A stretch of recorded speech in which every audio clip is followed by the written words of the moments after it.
So you've been watching our videos, you've been studying up, you've been watching the market, you've been educating yourself on specific genes and what to dig into, the do's, the don'ts, trying to get all the education on your hobby that you feel is needed to hopefully get jump started in the right direction. What's the most important thing about it all, and what's some very helpful tips getting started? Here it is, going into the third year breeding. Let's jump into it.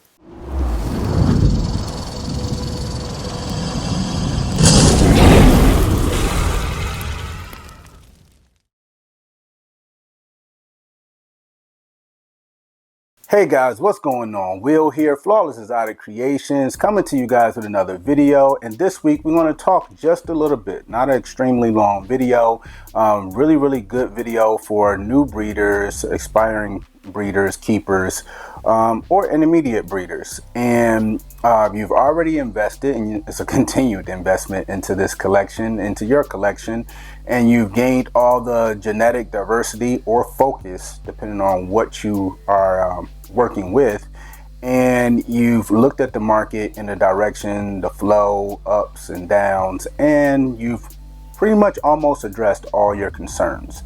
Now you have pieces of your puzzle for your breeding collection, and you're starting to pair things and get things together. So I want to say this is a focus tip on direction as far as what you should look into when you're doing specific breeding, specific pairings, not really focusing on what genes you're going to be working with, but more so how you end up putting it together. And one of the most vital decisions and issues that you're going to run into, because with all of our planning, all of our studying, all of our investing, we've ran into those issues. We run into those issues now, just a lot less often, is your males. Okay, we've harped on investing in your males. You invest in everything, your females and your males, but we talk about working these projects around these game-changing males and how influential they are in your overall development and moving forward in your projects, and knowing when to move forward, when to hold back, when to buy forward on males specifically. What's something we don't put enough emphasis on, and a lot of people talk about it, but I don't think enough focus is put on it, and that's going to be on backup males. Here it is, we're in the breeding season, pairing season. Is very important you put some focus on your backup males, and there's a lot that goes into that thought process. If you have a male, that it could be a big male, it could be a small male, whatever the male may be, you know, whatever size it may be, and he's pairing and locking for you and doing his thing, he may decide to go off food. Here, if he goes off food, if he doesn't eat 2 weeks in a row, he is out of the breeding lineup until he starts back eating. The only thing that makes a difference to pulling them out of the lineup is if we have bigger males. So we love our bigger males. We've been told in the past that bigger males tend to be lazy.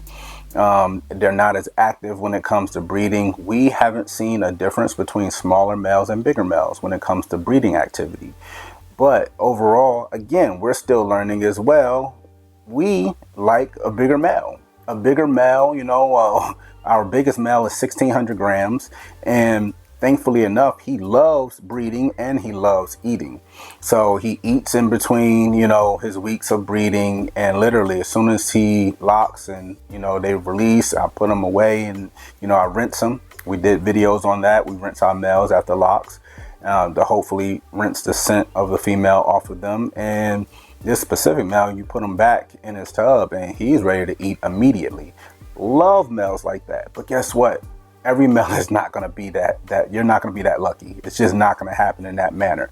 So with some of these bigger males, if he was one of those 1,600 gram males that, you know, just was doing the job, breeding, he's, you know, extremely reliable. And again, this is a hypothetical situation with that male because he breeds and eats.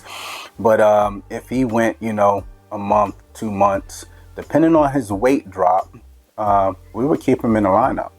Long as he has good body weight health, he drops down maybe no lower than 1,300 grams.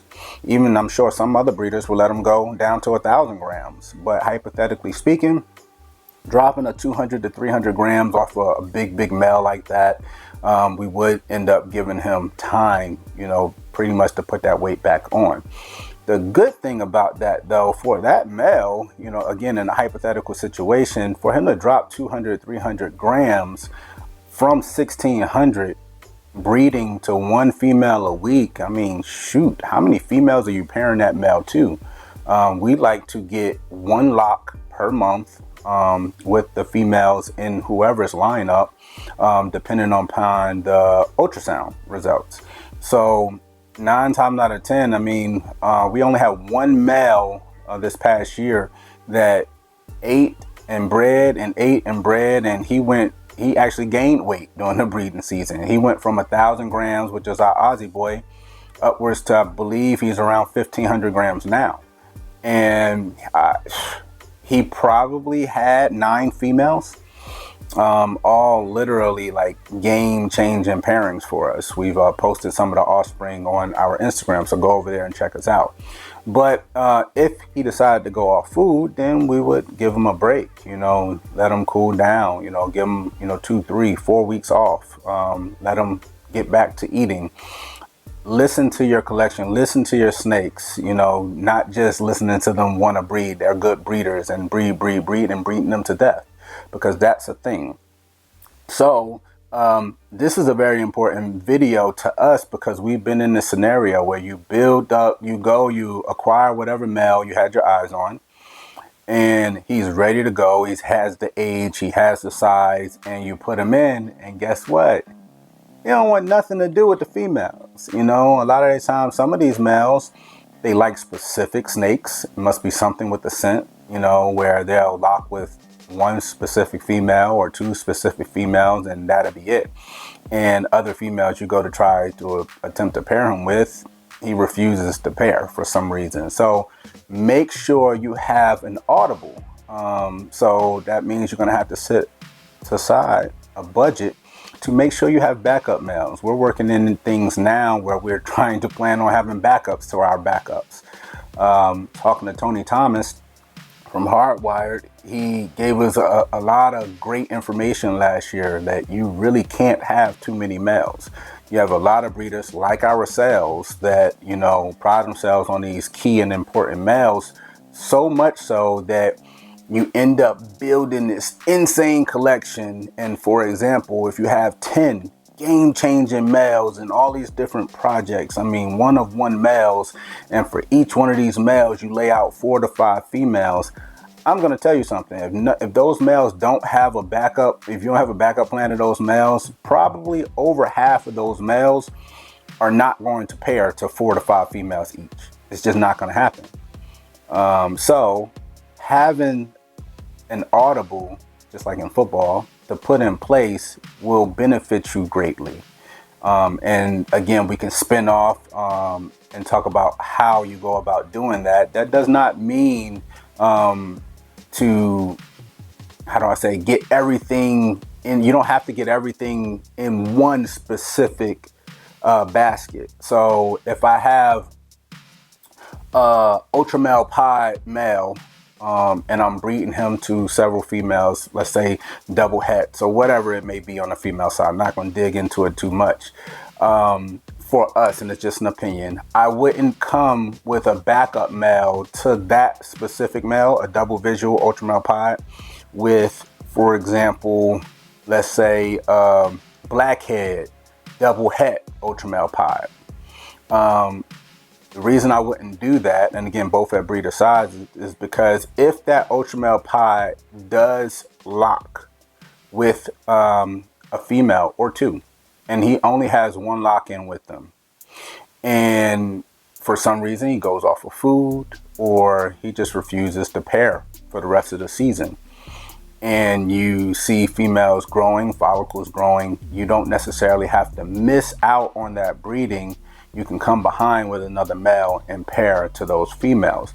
The reason why I wouldn't do, for example, a blackhead double het, specifically just us, and again, this is maybe a bad example, but even though you keep it in that ultra male pie project, but the issue with it for us is if you were taking that male, or that project was being bred to double hets or visual het females, then now you significantly increase your bottom line. You can hit some home runs doing double het to double het, but when you miss, that means you're going to be left with a lot of 66% double hets or visual 66% het. And much like our sponsor would love for you to send all your sheds in to shedtesting.com, it's going to end up costing you a fortune. So in the initial game plan, if you were planning on breeding your ultra male pie to those females, even if they're all double hets, then all your non-visual on either side or both are going to be either double het or visual het. Which would lead to no testing on the recessive side of whatever. You may have other incomplete dominants in there that may be hard to identify. But what I would do in that situation is breed, you've already had your successful locks, one or two females with your ultra male pied, and he goes off food. You start trying to beef him up, feed him, give them the whole treatment, the whole rinsing bath, the whole 9 yards. Nothing, you're not successful with any of it. I would now start looking forward for us and seeing what was the next step in that plan. Did we want to try to get, hypo in? Did we want to, try to get, stranger into it? And, maybe I would come back and do, if depending on what you have as your backup. Again, this is the point of this video, trying to target your backup males, and go out, you have a stranger, hypo male.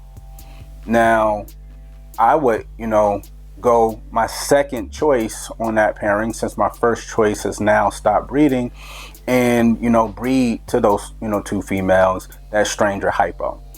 Now, again, you're going to deal with the combination of genes. There's so many different variables in these situations that can present themselves to you as well.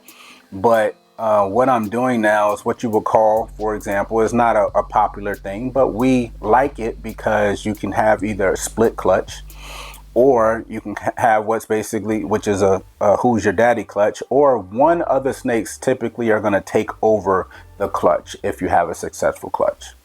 And in that situation, I would much rather have, 6 eggs on the ground and cut the eggs, and be trying to figure out, all right, cool, I got ultra males, cool, I got pies, cool, I got ultra male pies, my ultra male pie took the clutch. Or cut that clutch and know, okay, cool, I have no pies, I have no ultra males, no ultra male pies. Looking through, oh wow, I got a stranger in the bunch. Okay, the stranger hypo took it. Now I know the entire clutch is going to be het hypo, and I can pick my holdbacks and test for all the pos hets on the ultra male pod side of that project, and again come back later on and hope to plan things differently going down the road. Again, it's not the primary plan, and it's kind of like backing up, and not really punting, but calling an audible and trying to make the best out of the season. Some people, which is perfectly fine. This is a very amateur opinion and approach of ours, as we are not the professionals. This is just some of the knowledge that we utilize here at Flawless. But some people would, say, hey, that one lock is good. It's good to go. And, they're okay with, all right, cool. Either they have a clutch and they're slugs, or they have a clutch and it's successful from that one lock to that ultra male pod, or the female can reabsorb because the timing was off of that pairing and she needed to be repaired again. Again, we're just trying to take advantage of the situation of having all the tools in order and in place. Having our males, one of them not breeding, plug another male that you want to work on that project for holdbacks into those females and move forward, utilizing your ultrasound, trying to pair at the right and appropriate times. There's a lot of different things that come to mind when you start planning out these breedings. So bottom line, in your planning stage, which should have been months ago, you're going to want to have your males. You're going to want to have your suitable females that you're going to want to pair to that male. You can sit there and you can put it on pen and paper. You can log it into your phone, how you're going to do all your pairings, but make sure you double back and have a backup to plug in just in case things happen and you need to go a different alternate direction. Again, as Will, hopefully information like this helps you guys out. Disclaimer, we're learning, guys. We're learning, and you're watching us develop into whatever we end up developing into. And it's been a blast. It's been quite the journey, and we're having tons of fun. So we never want to put out information like we know it all. We just want to share whatever we're going through with you guys. We love you guys. It's Will, Flawless Exotic Creations. We out.